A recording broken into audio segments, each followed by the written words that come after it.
Ma. Ibungo. Sengkra tharoi ma. Karino. Quarantine center da leiraga karigi selno. As. Tharodi kok tharo kedorge. Ho. Phare. Thame.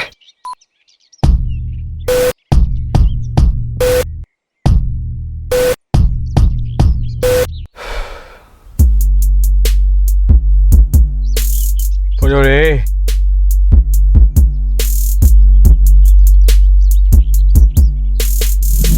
Thabale.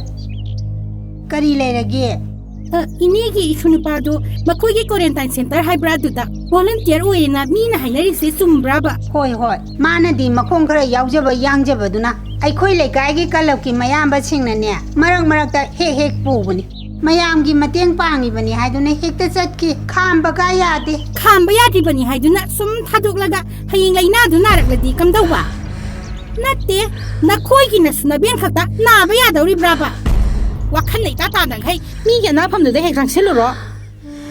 nakhoi na gi subo du yona lobudi langane ai soche maron thok chetraba chu changyeng khuding gi makok to oiduna la pa suni khangde sidagi ne ma khata na hek salhalaba laikai horaga ne na suna ben do tan thoe khangu lockdown ne tawri basina ne laira lejada bai khoi tadi ya gi mati ko halaba kai theng ka ba yarak tri basina ne tha ka ya di phajilag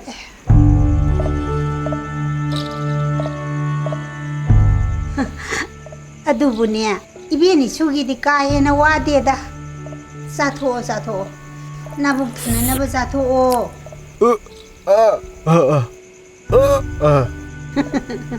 Isugi mobile phone haibadro lairik takba yengna baduro leithok singai dana abong na marup macha ma yauri base lockdown ji hek loi bagane isugi phone leina na ba aina phangjerage na haidori bani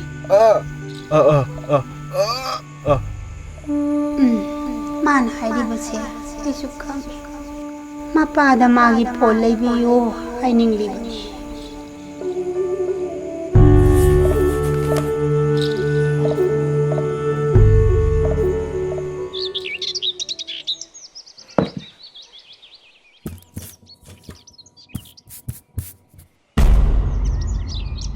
Thawagi phone leibagi matang do mapaga iga su khanare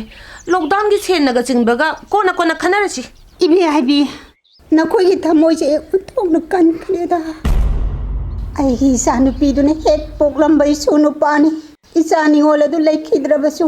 mapam masida isunu pa sigi hak yam na chauna lei hai basin nakoi khangdra mal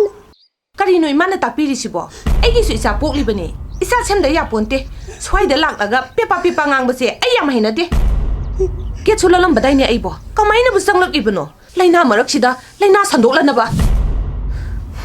ngasi numi se sum sauni ngai dore da aidi hala ma kari ne samye ne no ko hina soe da side singa punga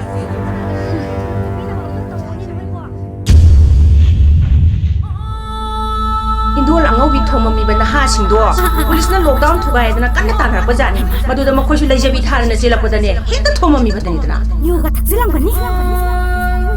thawa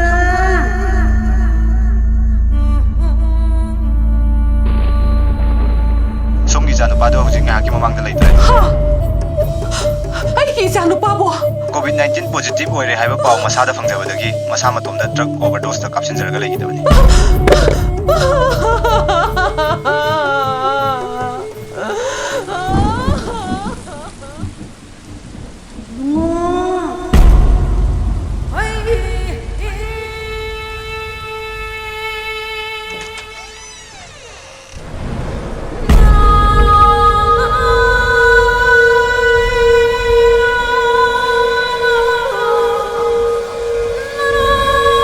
Imagi bungo